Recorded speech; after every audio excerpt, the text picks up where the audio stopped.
Welcome back दोस्तों। स्वागत है आपका मेरे यूट्यूब चैनल एथिका टॉक्स पे। आज मैं एक ऐसे टॉपिक पे बात करना चाहूँगा जिस पे ऑलमोस्ट सभी लोग बात करते हैं लेकिन कर नहीं पाते। मतलब बात तो ज़रूर करते हैं पर्सनल बजटिंग की, पर्सनल फाइनेंस की, पर जब उसको इम्प्लीमेंट करने की बात आती है तो वो नहीं हो पाता उनसे। क्योंकि जो उन लोग ऐसा है कि करंट में जीना चाहते हैं, फ्यूचर की नहीं सोच पाते। तो आगे जाके जब वो अपना फ्यूचर देखते हैं तब उनको समझ में आता है कि उनने पास्ट में क्या मतलब क्या गलती करी है। तो ऐसी गलती से बचने के लिए मैं आज इस टॉपिक पे बात करना चाहूँगा, पर्सनल बजटिंग जिसे हम पर्सनल फाइनेंसिंग भी कहते हैं, जो कि हमारे लाइफ का एक बहुत बड़ा हिस्सा है। क्योंकि जो हमारी लाइफ ऑलमोस्ट चल रही है स्मूथली, वो हमारे सैलरी से ही चल रही है या हमारे किसी एक इनकम सोर्स से चल रही है, कुछ भी हम उसे कहें। अगर हम उसको वेल मैनेज ना कर सकें तो आज तो हमारा अच्छा जैसे तैसे कट जाएगा, लेकिन फ्यूचर कभी भी अच्छा नहीं कटेगा। चलिए, इसमें मैं जो बात करना चाहूँगा एक इनिशियल पे स्केल की। जो आपकी एक इनिशियल मान लीजिए सैलरी रहती है 30,000 के आसपास, तो उसको आप कैसे मैनेज करके चलेंगे, हम उस पर बात करेंगे। तो शुरुआत करते हैं स्मार्ट बजटिंग की, जिसमें हम आपको बताएंगे कि सेव कैसे करना है, इन्वेस्ट कैसे करना है और उसको ग्रो कैसे करना है। भले ही आपकी सैलरी मॉडेस्ट क्यों ना हो, कम क्यों ना हो, आप उसमें भी आप ये चीज़ सब कर सकते हैं। क्योंकि हमेशा जो बजटिंग होती है वो ये नहीं कि आप कितना अर्न कर रहे हैं। हमेशा जो बजटिंग होती है, आप उसको कैसे मैनेज कर रहे हैं। अपने ही पैसे को मैनेज करना इज़ कॉल्ड पर्सनल बजटिंग या फाइनेंसिंग। ये बहुत ज़रूरी होता है। तो देखते हैं हमारा जो नेक्स्ट स्लाइड है। अगर कईयों को लगता है कि जो 30,000 की सैलरी है वो बहुत ही मिनिमम है, मिनिमम अगर आपको लगती है कि हम इतनी कम सैलरी को सेव भी नहीं कर सकते, इन्वेस्ट भी नहीं कर सकते, हम इस चीज़ को कैसे करें, तो ये एक्चुअल में फैक्ट है ही नहीं। कि आपकी सैलरी कितनी कम है उससे आपको कोई लेना देना नहीं। आप उसको कैसे प्रॉपरली मैनेज करके डिसिप्लिन वे में अपने इनकम लेवल को एक इन्वेस्टमेंट लेवल पे ला सकते हैं, वो सबसे ज़्यादा ज़रूरी है। क्योंकि भले ही आपकी सैलरी मैं कह रहा हूँ 10,000 इस 10,000 में भी कई ऐसे होंगे जो 500 से 700 रुपये पर मंथ निकाल ही लेंगे खर्च करने के लिए, जैसे हम स्पेंडर कहते हैं। लेकिन वही कुछ लोग अगर उसको मैनेज करके चलें कि भैया हमको नहीं 500 रुपये खर्च नहीं करने हैं, हमारी सैलरी कम है, हम उसको फ्यूचर के लिए इन्वेस्ट करना है, सेव करना है, तो फिर वो प्लानर कैटेगरी में आते हैं, जो कि अपना फ्यूचर एक अच्छे जगह देखना चाहते हैं। तो ये वीडियो एक्चुअल में उन्हीं लोग के लिए है। मैं नहीं कहूँगा कि स्पेंडर लोग जो हैं यहाँ अपना टाइम वेस्ट करें, क्योंकि आज वो भले ही 500 रुपये जमा कर लेंगे, लेकिन अगले महीने से 500 रुपये जमा करना उनके लिए फिर कठिन हो जाएगा। क्योंकि उनकी जो मेंटल स्थिति होती है वो खर्चीली ही होती है। तो इसलिए जब आपके मन में एक निश्चय निश्चित प्लानिंग आ जाए कि नहीं मुझे ये पैसा सेव करना ही है, तभी आप इस वीडियो को आगे देखें। तो इनिशियल जो हमारा रूल कहता है पैसा सेव करके चलने का या फाइनेंशियल मॉडलिंग का, जो इनिशियल रूल है वो है आपका 50 30 और 20 रूल। ये बहुत पुराना रूल है। इसमें कई लोग का मानना है कि हमको हमारा जो पैसा है उसको 3 वे में खर्च करना चाहिए। जो पहला वे है वो है आपका नीड। हमेशा जो आपका पहला जो क्राइटेरिया होगा वो आपका जो आपकी ज़रूरतें हैं उस पे ही खर्च होना है। जैसे आप कितना रेंट पे कर रहे हैं, आप क्या खाना खा रहे हैं, आपकी यूटिलिटीज़ वगैरह क्या है और आपका ट्रांसपोर्टेशन क्या है। क्योंकि ये 4 चीज़ें अभी बहुत ज़्यादा ज़रूरी हैं। इस पे खर्च आपका होना जेन्युइन है। फिर हम बात करते हैं सेकंड पे, जो कि आपकी ज़रूरतें हैं। मतलब सॉरी, आप क्या चाहते हैं, वांट्स आपका। तो वांट्स आपका कुछ भी हो सकता है, एंटरटेनमेंट है, आउटिंग करना है, फ़ोन पे खर्चा है, तो ये सब चीज़ें आपकी वांट्स हैं। आज के ज़माने में ये बहुत ज़्यादा ज़रूरी है। पुराने ज़माने में ये इतनी ज़रूरत की चीज़ें नहीं थी कि भाई एंटरटेनमेंट के लिए लोग बाग महीने 6 महीने में एक बार जाते थे कहीं बाहर मूवी वगैरह देखने।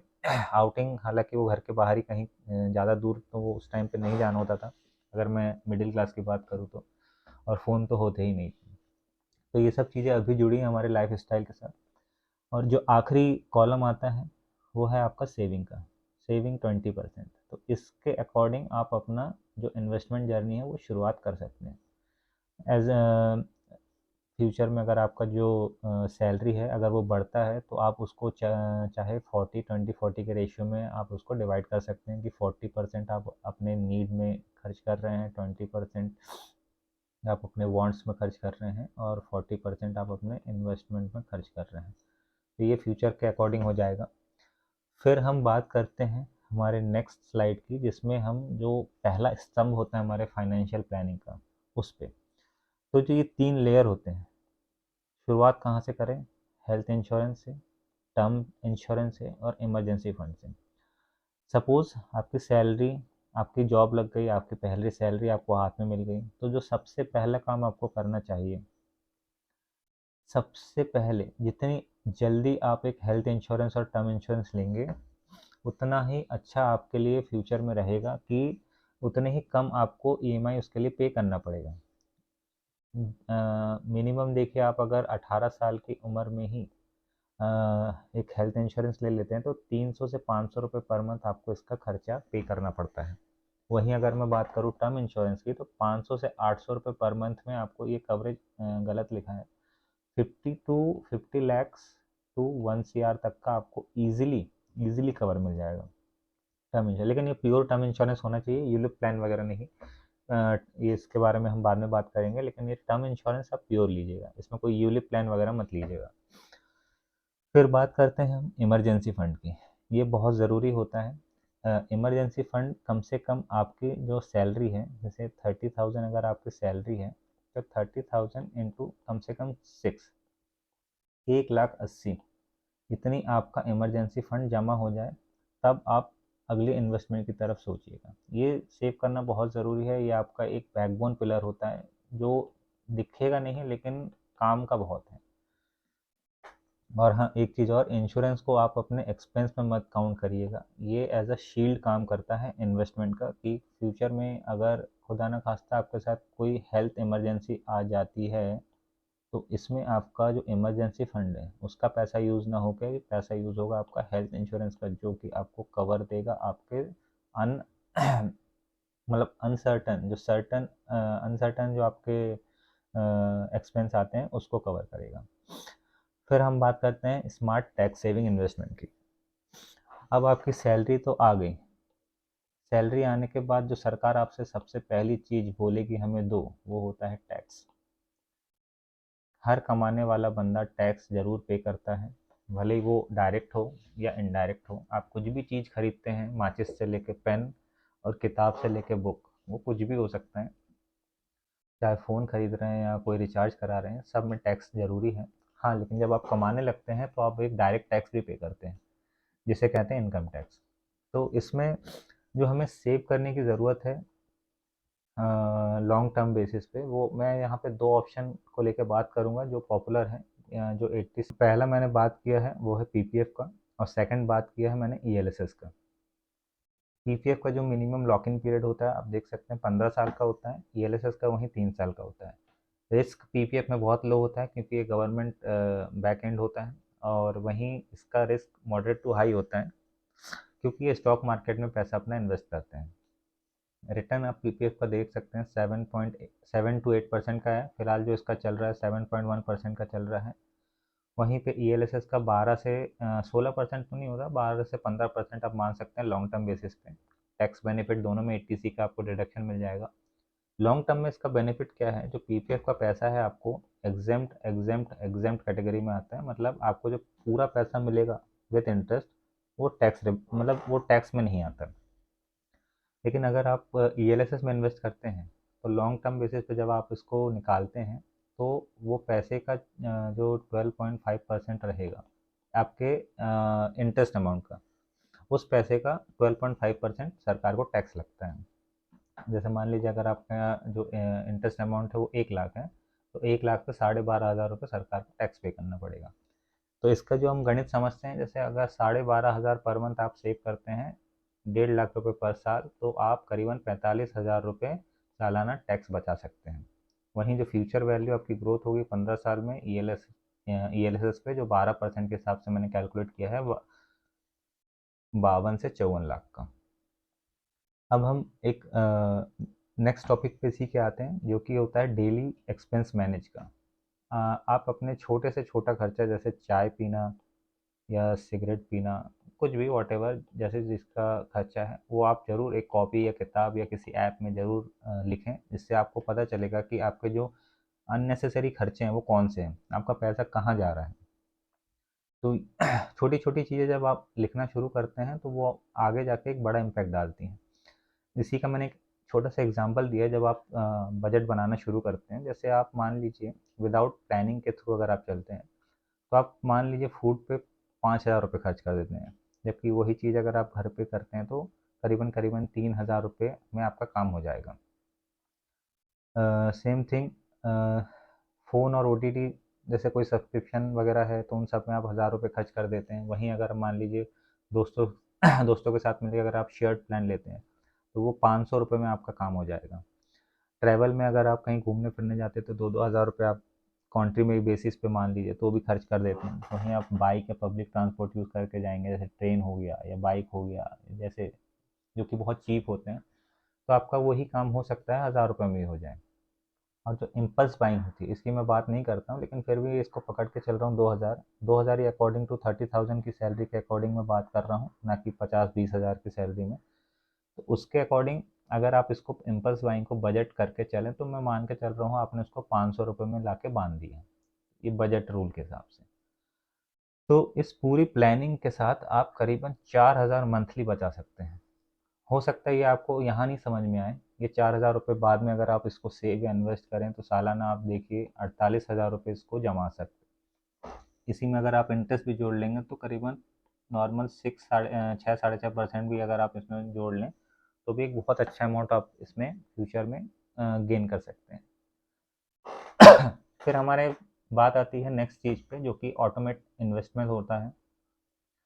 जब भी आप इन्वेस्टमेंट शुरू करते हैं तो कोशिश करिए एसआईपी या जो भी इन्वेस्टमेंट हो उसको ऑटोमेट कर दीजिए। ऑटोमेट करने का फ़ायदा ये होता है कि फ्यूचर में आप मान लीजिए किसी मंथ भूल गए एसआईपी करना, या उस पर्टिकुलर किसी भी आपने कैटेगरी में इन्वेस्टमेंट शुरू किया तो उसमें आप किसी मंथ इन्वेस्टमेंट करना भूल गए, तो उस मंथ का तो आपका जो इन्वेस्टमेंट था वो चला गया। लेकिन एसआईपी के थ्रू अगर आप करते सॉरी ऑटोमेट के थ्रू अगर आप एसआईपी वगैरह करते हैं, तो इसका बेनिफिट क्या होता है, कंपनी कभी नहीं भूलेगी कि आपका जैसे 7 तारीख आपने बांध दिया, 7 तारीख को आपका पैसा कटना है तो कटना है। कंपनी 7 तारीख को एकदम बुक मार्क कर लेती है कि 7 तारीख को इस बंदे के अकाउंट से मुझे इतना पैसा काटना है, तो वो काट ही लेगी। इसका फ़ायदा क्या होता है, इसमें कंसिस्टेंसी आती है। भले ही आप छोटा करें, 100 रुपये से शुरू करें, पर कंसिस्टेंट रहें। ऐसा नहीं कि आज 100 रुपये किया फिर भूल गए, फिर भूल गए, फिर आज आ गए 100 रुपये, फिर डाल दिया, फिर भूल गए, फिर डाल दिया, ऐसा नहीं। 100 रुपये से शुरू कर रहे हैं, डेली डालें सॉरी मंथली डालें। अगर 500 रुपये आपका बजट है तो वीकली डालें। 500 रुपये को 4 भाग में डिवाइड कर लें, उस हिसाब से आप वीकली एसआईपी करें, पर कंसिस्टेंट रहना ज़रूरी है। इसका जो आप एक एग्जांपल के तौर पे मैं आपको बताऊं, अगर 3,000 की एसआईपी आप 12% के रिटर्न से करते हैं तो 7 लाख रुपए बनते हैं 10 साल में। वहीं अगर आप 5 साल भी डिले कर देते हैं तो वो सिर्फ 2.5 लाख रुपए ही बनेंगे। ये एक लाइफ लेसन है कि जो पैसा हमारा बढ़ता है वो टाइम के साथ बढ़ता है। आपके पास अगर आप इनिशियल स्टेज जैसे 18 में हैं, आप 18 में इन्वेस्टमेंट शुरू करेंगे तो 35 तक आते आते आपके पास बहुत अच्छा कॉर्पस जमा हो जाएगा। आप इमेजिन नहीं कर सकते 15 से 17 साल में आपके पास कितना पैसा जमा हो जाएगा अगर आप 3,000 की भी एसआईपी शुरू करते हैं तो। नेक्स्ट हमारा जो टॉपिक है वो बैलेंस टुडे एंड टुमारो। आप आज को बैलेंस करके चलें फ्यूचर के गोल के हिसाब से। सारी चीज़ें आप करिए। बजट को आप एक एन्जॉयमेंट के तौर पे लीजिए, ना कि किसी मतलब काम के तौर पे जिससे हमको गिल्ट हो। जैसे कई लोग बोलते हैं यार बजटिंग कौन करे, ये तो सर दर्द हो गया है, हर महीने का खर्च, हर महीने का ये एक काम हो गया है। इस हिसाब से अगर इस सोच से आप अगर काम करेंगे तो ये बिल्कुल काम नहीं करेगा आपका। तो इसके लिए सबसे ज़्यादा ज़रूरी है बजट को एक एन्जॉयमेंट के तौर पे लें। अपने हर छोटे छोटे एक्सपेंस को लिखें, आप उसमें देखेंगे कि कितनी चीज़ें हैं आप जिसको कट कर सकते हैं, कितनी ऐसी जगह हैं जहाँ से आप पैसा बचा सकते थे पर नहीं बच पाया।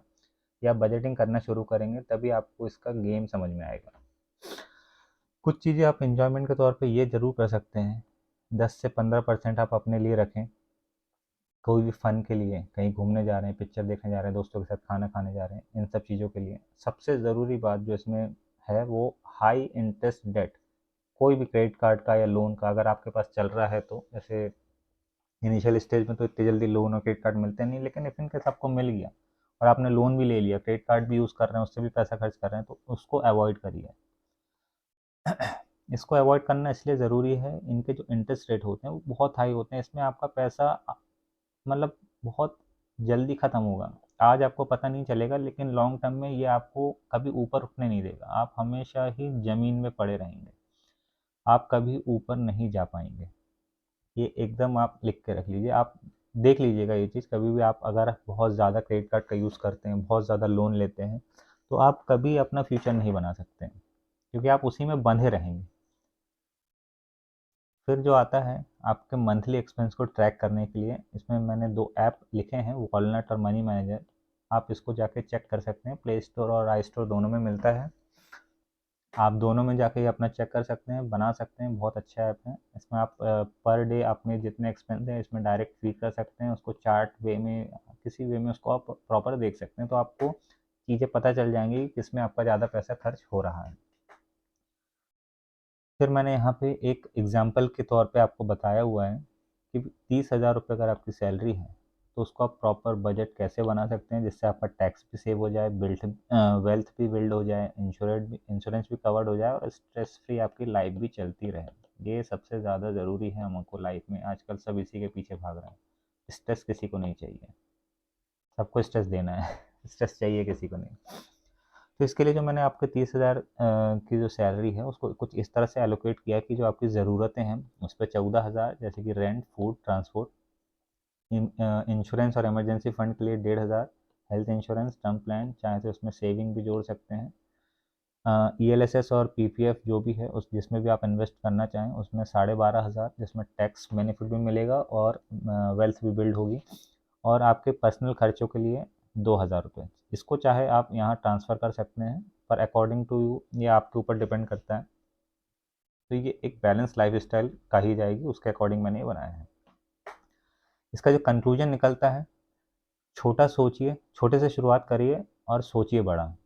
आप 100 रुपये से शुरुआत करेंगे, 1000 रुपये से शुरुआत करेंगे, 5000 से शुरुआत करेंगे, आपका काम हो जाएगा। लेकिन आप सोचेंगे कि मैं 10,000, 20,000 या 50,000 से शुरुआत करूँगा और इसको कंटिन्यू रखूँगा, तो ये नहीं होगा कभी। छोटे शुरुआत जब करिए छोटे से करिए छोटे से करिए, उसको बाद में स्टेप अप करते चलिए, बड़ा करिए, जैसे जैसे आपकी सैलरी बढ़ती है उसको फिर इंक्रीज़ करिए, तब आपका हो जाएगा। और जो वेल्थ बिल्डिंग है वो आप 1,000 रुपये से भी शुरुआत कर सकते हैं अगर प्रॉपरली वेल प्लान है तो। इसका मैंने एक बहुत बड़ा एग्जांपल दिया है कि 1 साल में आपको यहाँ पे कुछ भी इम्पैक्ट समझ में नहीं आएगा, इवन 5 साल में भी आपको थोड़ा बहुत समझ में आएगा पर कुछ खास नहीं आएगा, पर 10 और 15 साल में जो आपको इम्पैक्ट लॉन्ग टर्म में समझ में आएगा वो आप खुद उस टाइम पे महसूस कर पाएंगे, और वो जो फीलिंग होती है ना वो आपको, आप खुद मतलब बयां नहीं कर सकते किसी को। आप जब एक फैमिली मैन बन जाएंगे आगे जाके, तब आपको ये चीज़ें समझ में आती है कि किस तरह से मैंने पास में एक डिसीज़न लिया था और वो डिसीज़न आज मेरा फ्यूचर बना रहा है। आप इस चीज़ को आगे जाके महसूस करेंगे। तो बस यहीं तक था ये मेरा। इस टॉपिक में मैं बहुत दिनों से सोच रहा था बात करूं। अगर आपको ये चीज़ मेरी अच्छी लगी, किस हिसाब से जो मैंने समझाया वो बातें आपको अगर अच्छी लगी, तो प्लीज़ कमेंट करिएगा और बताइएगा आपने अपनी पर्सनल बजटिंग कब से शुरुआत करी। और इस चैनल में अगर आप नए हैं तो प्लीज़ लाइक करिए, सब्सक्राइब करिए और दोस्तों के साथ शेयर करिए मेरे इस थॉट्स को, जो चाहते हैं अपना एक बजट बनाना और फाइनेंशियल फ्री होना। Thank you.